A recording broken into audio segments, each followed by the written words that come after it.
What's up, YouTube? Welcome to another video. Today is October 23rd, 2024. Lots going on. Markets are selling off. Treasury yields are rising. I just got a new gold coin, and Bank of Canada just cut 50 bips today. Let's discuss. First, please like and subscribe. Check out my website, My Road to Wealth and Freedom. The link is down in the description below. Also, I'm not a financial advisor. Do your own research. Get a financial advisor before doing anything like buying gold, silver, or following any of the strategies I talk about on the channel. It's only for entertainment purposes only. So yeah, as I was saying, gold and silver are taking a bit of a breather today. Silver's off about 3%. Gold's down a little over 1 or a little less than 1%. Of course, asset prices in general are falling. Treasury yields are continuing to rise. We had Stan Druckenmiller last week come out say he's actively shorting bonds. And most recently, Paul Tudor Jones there yesterday or the day before sort of came out saying, he wouldn't touch bonds. So bonds are toxic. And the longer you go out on the curve, the more riskier they become, which is kind of like a huge change from the last 40 years. The vast majority of investment portfolios, especially like the professionals who come out and try to construct a portfolio, all these financial planners, and that it's all about the 60-40. Have 60% of your investments in equities, which are like stocks, and 40% in bonds, fixed income. So that's kind of been challenged, to say the least. 2022 was the worst year for that exact type portfolio because the theory behind that was, if stocks go down, bonds usually rise, as investors seek the safe haven of fixed income backed by governments. But what we've seen in 2020 and really the last sort of 10 years of QE of the 2010s and that, in 2020, as the market sold off, so too did long bonds. Treasuries sold off. Of course, 2022 was a big deal. And now that central banks are sort of cutting interest rates, we're seeing almost like a revolt in the bond market. It's not quite as bad as it was like in the 80s and whatnot, but we are seeing bonds kind of sell off, and it may be nothing, right? It might just be, some sort of short-term kind of quirky volatility in the bond market, or what a lot of investors, a lot of smart people are saying is that, it's basically nobody wants to own sovereign debt, especially like the longer out on the curve you go. We have, central or not central banks, but like when, the Russian treasuries were seized by the US on the heels of the Ukrainian invasion, that kind of sent, countries like China, Russia, and a bunch of other countries, a bunch of the BRICS basically, to start not buying treasuries and start buying gold instead. And, so with nobody to buy the debt, who's the debt going to? Well, maybe some commercial banks and whatnot. But okay, let's just kind of set that aside. Basically, sooner or later, if central banks are cutting interest rates in the face of, inflation that may or may not be tamed at this point, they tell us that it's getting better. And it hasn't even gotten down to the 2% target.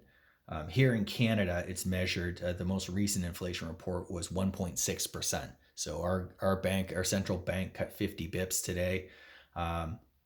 Okay, fine. I'm not exactly sure that I really believe any of these numbers, to be honest, because, we're still seeing some inflation. I don't understand how they can say that inflation is going down when, it may have come off slightly from where it was, but, we still are seeing price increases. My insurance goes up every year, and it has even when there was quote unquote no inflation. So I don't quite buy into all this stuff. But anyways, let's just assume they're right. Okay, so some inflation is more manageable maybe a bit more under control. Fine, okay. So these long bonds now, and actually here in Canada, I saw like everything basically from 3 year out, 3 to 30 is the yields are rising. So um, it's almost like the revolt of the bond market, that type of thing. Not as bad. I don't. It's not like a huge deal yet, anyway. But what's that doing? Well, bond yields rising is causing equities and a lot of assets to kind of fall, right? Um, the higher the bond yields go, the more problematic it becomes for stock markets now, which are at all time highs. Um, so what could happen? Well, I mean, if these yields keep going higher, keep blowing out, and markets began to fall precipitously, we do know the real estate market, there's a lot of pain in that market. I was just reading something today, and this is the U.S. real estate market, not Canadian. Sales are down or at like 2010 levels. No one's buying, and why would you, right? With mortgage, if you locked in a 30-year at 2% or something like that, why would you want to break that and get a higher interest rate, right? So there's a whole bunch of problems that are arising.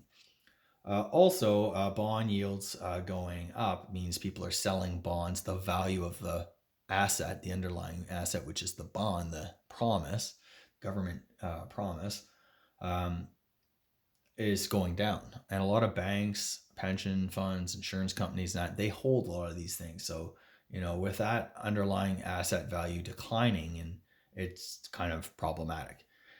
But anyway, so if markets crash, you know, real estate's not going to do super well either.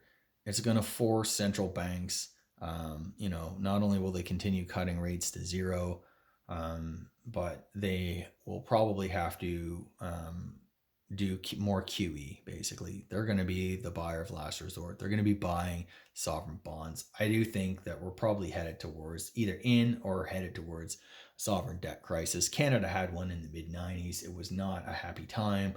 Um, just debt levels are too high worldwide, and yeah, that's just kind of my thoughts on all of that. Now, maybe like bond yields really get up there, 10% or higher, and that I'm gonna be interested in buying some bonds probably.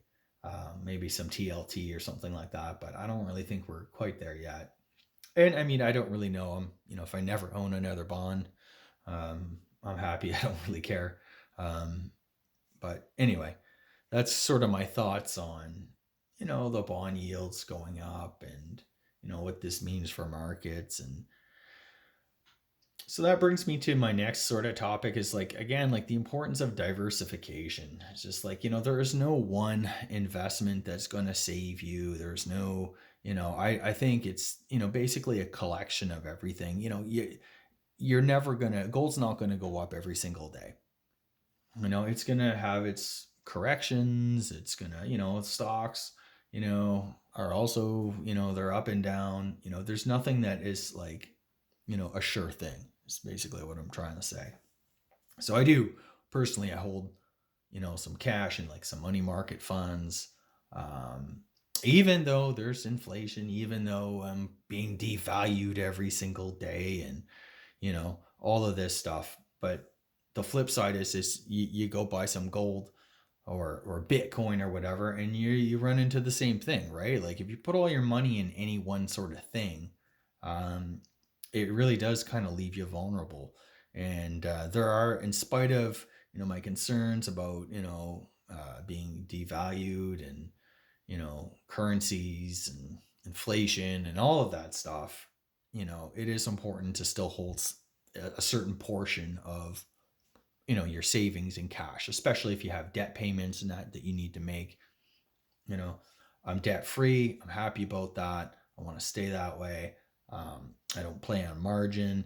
And yeah, so that's basically, I'll have a little bit of cash, and mainly like when asset prices decline, I want to have that kind of cash, the dry powder, to take advantage of that. you know um, and I'm not alone. I see Warren Buffett's doing it, and some others. So that said, though, I'm still, I still have my goals for, how much physical gold I want to own, how much hedging and stuff like that I'm doing. And every once in a while, gold's quite expensive right now. It's at all time highs in every currency. It's breaking out. It looks like we're entering some sort of bull run. Um, so, it does matter, um, how much money that I have to, put towards some of these investments and whatnot. But I did find, kind of, it's a bit of a deal. I wouldn't say it's like a crazy good deal, but you know what? Like sometimes you can get stuff that have some collector value, and that's what I'm showcasing here today. So I just recently picked this up. It's a 1/10 ounce 495 pure gold coin, and it's made by the Royal Canadian Mint. It's the majestic polar bear. This is a first strike, so there was only 1,000 of these first strikes. The total mintage for the coin, I think it's like 5 or 6 thousand. But this is basically, 1/10 ounce. It's a beautiful gold coin, nice packaging, direct from the mint. This is 2022. I just got this from a coin shop, and I got this for the same price as like a Canadian maple, a 10th ounce maple or whatever. So what is the difference? So I paid the same price.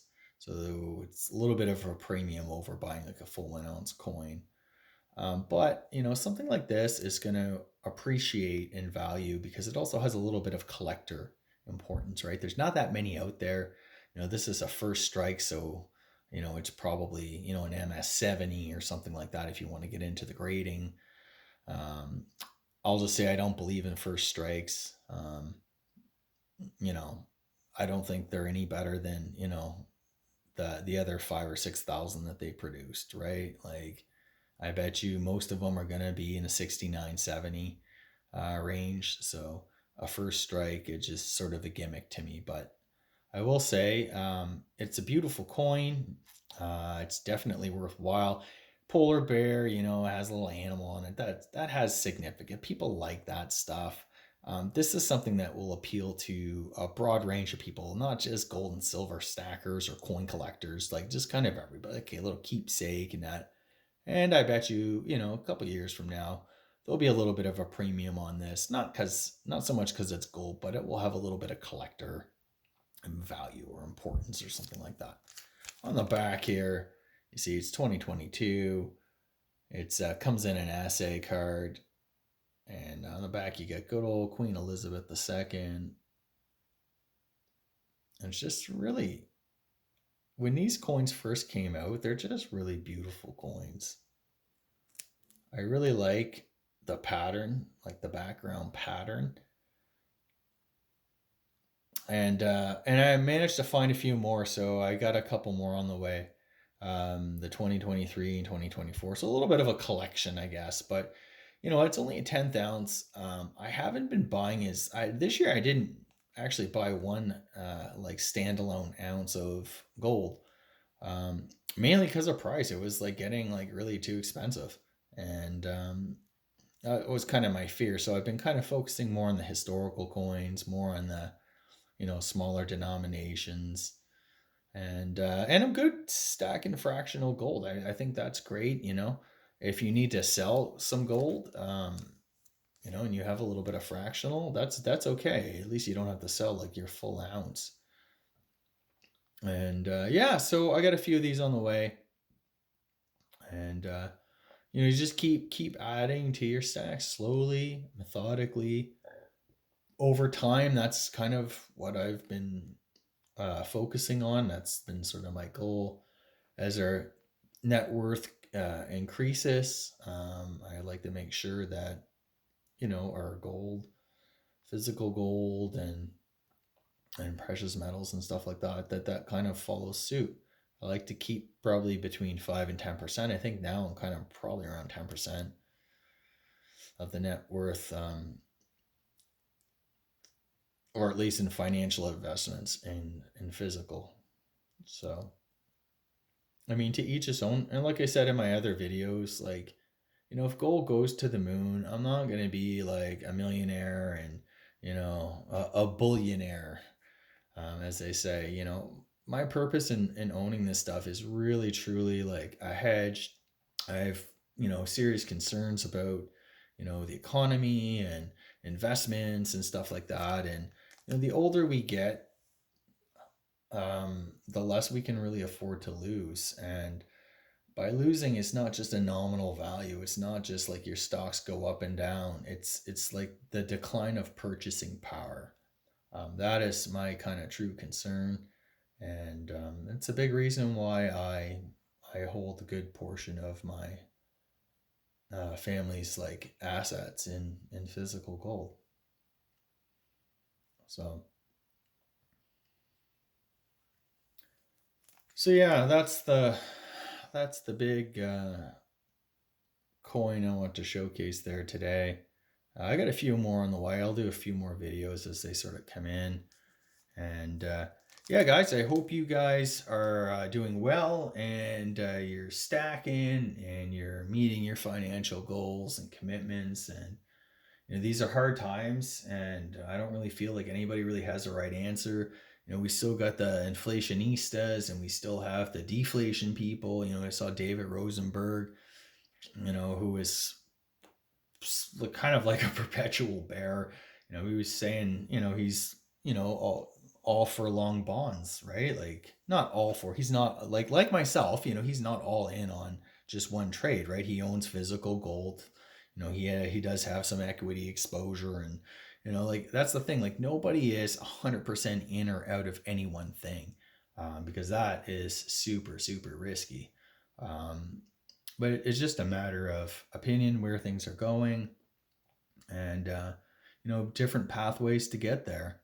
So if you're concerned about maintaining your purchasing power, if you're concerned about stuff like that, then you should definitely consider owning at least a small portion of your investments in physical gold. There's nothing wrong with that. It would have been better if you had done this many years ago, um, but we got to kind of deal with the hand that we're dealt, and deal with reality. So that's what's up. Hope you guys have a good day, and hope you guys are making right decisions with your financial future, and just don't get sucked into all the craziness.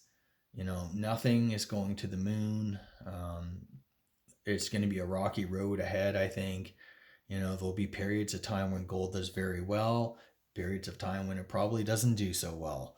Maybe bonds start to outperform. Maybe that's the nature of the game. There's different assets that are going to be doing well and not well at different times. That's why I think true diversification is really important.